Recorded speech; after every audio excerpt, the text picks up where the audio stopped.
Headlines आप जान चुके हैं। आगाज में आपको बताएं कि हुकूमत ने तहरीक इंसाफ के मुतालबात पर तहरीरी जवाब तैयार कर लिया। हुकूमत तहरीरी जवाब आज मुज़ाकराती कमेटियों के चौथे इजलास में पेश करेगी। PTI ने इजलास में शिरकत से इनकार किया। तफसील क्या है, इस रिपोर्ट में जानते हैं। 9 मई और 26 नवंबर के वाक़यात पर कमीशन बनेगा या नहीं। हुकूमत ने PTI के तहरीरी मुतालबे पर जवाब तैयार कर लिया। हुकूमती ज़राए का कहना है कि हुकूमती मुज़ाकराती कमेटी ने PTI को तहरीरी जवाब हवाले करने की तैयारी कर ली है। चौथे मुज़ाकराती दौर में PTI की अदम शिरकत पर तहरीरी जवाब स्पीकर के सुपुर्द किया जाएगा। हुकूमती ज़राए का कहना है कि अगर जुडिशल कमीशन बनाया गया तो जज किसी की मर्जी के शामिल नहीं होंगे। जवाब तैयार करने के लिए हुकूमती टीम ने कानूनी माहिरीन से तवील मुशावरत की है। स्पीकर कौमी असम्बली ने हुकूमत और PTI की मुज़ाकराती कमेटियों का इजलास आज दिन 11:15 बजे पार्लियामेंट हाउस में तलब किया है। वज़ीर-ए-आज़म शहबाज शरीफ से तहरीक इंसाफ से मुज़ाकरात करने वाली हुकूमती कमेटी के तर्जुमान सेनेटर इरफान सिद्दीकी ने मुलाकात की है। इरफान सिद्दीकी ने वज़ीर-ए-आज़म को PTI कमेटी से मुज़ाकरात की तफसील से आगाह किया। वज़ीर-ए-आज़म बोले कि मुज़ाकरात से इनकार गैर जमहूरी रवैया है। पाकिस्तान तहरीक इंसाफ से हुकूमती कमेटी के मुज़ाकरात। सेनेटर इरफान सिद्दीकी ने वज़ीर आज़म को ताज़ा सूरत हाल से आगाह कर दिया। वज़ीर आज़म शहबाज शरीफ ने कहा, सियासी जमातों में आपस के राब्ते और मुज़ाकरात जमहूरियत की रूह हैं। इससे मुल्क और कौम को दरपेश मसाइल हल करने के लिए मुश्तरका राय अमल तैयार करने में मदद मिलती है। मुज़ाकरात के इनकार से कशीदगी का माहौल पैदा होता है। पाकिस्तान को हंगामों, महाजराई और तसादुम की नहीं बल्कि मफाहमत और हम आहंगी की ज़रूरत है। वज़ीर आज़म का कहना था, अल्लाह के फजल करम से मुल्क तरक्की कर रहा है और आलमी सतह पर भी इसके वक़ार में इजाफा हो रहा है। किसी को गैर जमहूरी रवैयों से तामीर और तरक्की के अमल की राह में रुकावट डालने की इजाज़त नहीं देंगे। सेनेटर शिबली फराज ने कहा कि बानी PTI ने कानूनी और मज़ाहमती जदोजहद जारी रखते मुज़ाकरात किए। 9 मई और 26 नवंबर का कमीशन बनाने का मुतालबा किया था। मफादात का टकराव है, कमीशन बना तो सब आया होगा।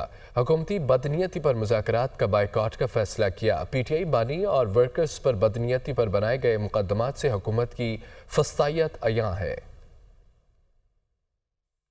खान साहब ने अपनी कानूनी जद्दोजहद, मज़ामती जद्दोजहद और फिर जो मुज़ाकरात हैं वो खान साहब ने इसलिए किए। 26 नवंबर की और 9 मई का जो कमीशन बनाने के लिए पाकिस्तान तहरीक इंसाफ की जो नेगोशिएटिंग टीम है उन्होंने दिया था, उसमें हुकूमत की बदनीयती साफ नज़र आ रही थी। इसलिए हमने मुज़ाकरात से बाइकआउट करने का ऐलान किया और उसकी बुनियादी वजह यही है कि ये कॉन्फ्लिक्ट ऑफ इंटरेस्ट है, ये मफादात का टकराव है। अगर तो ये कमीशन बन गए तो आवाम के सामने बिल्कुल हर चीज़ साफ सुथरी सामने आ जाएगी। जो हम पे झूठे मुकदमा जो इमरान खान से लेकर नीचे वर्करों तक बनाए गए हैं कि हमें मसरूफ़ रखा जाए और मुसलसल एक ऐसे माहौल में रखा जाए कि जिससे कि इस हुकूमत की फस्तायत का जो है वो अंदाज़ा होता है। एक जाली हुकूमत अपने आप को इक़्तिदार में रखने के लिए उसने पूरे मुल्क के इस्तेहकाम को दांव पे लगाया हुआ है। नाज़रीन, पाकिस्तान में तैनात मराकश के सफ़ीर की वज़ीर-ए-आज़म से मुलाकात हुई है। कसी उलटने के वाक़े में बच जाने वाले पाकिस्तानियों के लिए फ़राहम की जाने वाली मुआवनत को सराहा गया। वज़ीर-ए-आज़म शहबाज शरीफ से जापानी सफ़ीर में मिले मुख्तलिफ शोबों में दो तरफ़ा ताउन को फ़रोग़ देने के अपने मुल्क के अज़्म का अदा किया। जापान पाकिस्तान की तरक्की में अपनी शराकत दारी जारी रखने का ख्वाह है। खबर यह है कि पाकिस्तान में तैनात मराकश के सफ़ीर की वज़ीर-ए-आज़म से मुलाकात हुई है। कसी उलटने के वाक़े में बच जाने वाले पाकिस्तानियों के लिए फ़राहम की जाने वाली मुआवनत को सराहा गया। वज़ीर-ए-आज़म शहबाज शरीफ ने कहा है कि बस चले तो पूरे पाकिस्तान का टैक्स रेट 15% कम कर दूं, मगर IMF की मजबूरी है। उम्मीद है कि IMF का आखिरी प्रोग्राम होगा। पॉलिसी रेट्स में भी मजीद कमी आएगी। महंगाई की शरह 5% से कम होकर इकॉनमिक ग्रोथ का सफ़र अभी शुरू हो चुका है। जब तक बिजली के रेट्स कम नहीं होंगे, ज़राअत तरक्की नहीं करेगी।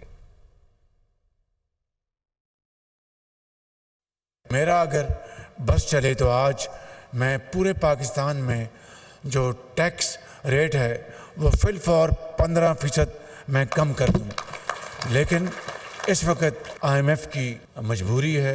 ये IMF का आखिरी प्रोग्राम होगा पाकिस्तान की तारीख में। इस वक्त आपकी जो महंगाई की शरह वो 5% से कम है। ہمیں زراعت میں، ہمیں انڈسٹری میں، ہمیں آئی ٹی میں، ہمیں مائنز اینڈ منرلز میں بے پناہ ہمیں ترقی کرنی ہے۔ بجلی کے ریٹ جب تک کم نہیں ہوں گے انڈسٹری اور ایکسپورٹس زراعت ترقی نہیں کر سکتی۔ اس کے لیے ہم شبانہ روز کاوشیں کر رہے ہیں اور انشاءاللہ اللہ تعالیٰ کے فضل و کرم سے بجلی کے نرخوں میں خاطر خواہ کمی آئے گی انشاءاللہ اگلے چند مہینوں میں۔ پی آئی کی جو پرائیویٹائزیشن ہے اب انشاءاللہ ایک نئی ایفرٹ پی آئی کے لیے کی جا رہی۔ سرکار کا کام کاروبار کرنا نہیں، سرکار کا کام ہے کاروبار کو سہولت، کاروبار کو پروموٹ کرنا اور پرائیویٹ سیکٹر کو پروموٹ کرنا۔ سینٹ کی قائمہ کمیٹی برائے داخلہ نے پیکا ترمیمی بل کی منظوری دے دی۔ صحافتی تنظیموں کی جانب سے بل کی مخالفت، سینیٹر کامران مرتضیٰ کی جانب سے بل کی مخالفت کی گئی۔ بولے بل میں کمزوریاں ہیں، اتنے جلدی میں کیوں منظور کیا جا رہا ہے؟ اسلام آباد سے یہ رپورٹ دیکھیے۔ سینٹ کی قائمہ کمیٹی برائے داخلہ کا اجلاس، پیکا ترمیمی بل کی منظوری دے دی گئی۔ صحافتی تنظیموں کی جانب سے بل کی مخالفت، چیئرمین کمیٹی نے صحافتی تنظیموں کی جانب سے تحریری سفارشات پیش نہ کیے جانے پر اعتراض کیا۔ سینیٹر عرفان صدیقی نے کہا، اس ملک میں کسی کو ہتھکڑیاں لگانے کے لیے ضروری نہیں کہ کسی قانون کی ضرورت ہو، مجھے بھی کرایہ داری کے قانون کے تحت پکڑا گیا تھا۔ جے یو آئی کے سینیٹر کامران مرتضیٰ نے پیکا بل کی مخالفت کرتے ہوئے کہا، بل اتنی جلدی میں کیوں منظور کیا جا رہا ہے؟ اس بل میں بہت سی کمزوریاں ہیں، فیک نیوز کی تشریح نہیں کی گئی۔ کیسے فیصلہ ہوگا کہ فیک نیوز کیا ہے؟ جو ایسے متنازع قوانین کی بنیاد رکھتا ہے وہی اس کی زد میں آ جاتا ہے۔ چیئرمین کمیٹی نے کہا، روزانہ فیک نیوز کے خلاف مقدمات کریں تو صرف وکیلوں کو ہی ادائیگیاں کرتے رہیں گے۔ سیکرٹری داخلہ نے کہا کہ یہ قانون لوگوں کے تحفظ کے لیے ہے، حکومت کچھ ترامیم بھی لائی ہے تاکہ اس قانون کا بہتر اطلاق ہو سکے۔ انہوں نے مطالبہ کیا کہ قومی اسمبلی سے منظور کردہ بل کو اسی صورت میں منظور کیا جائے۔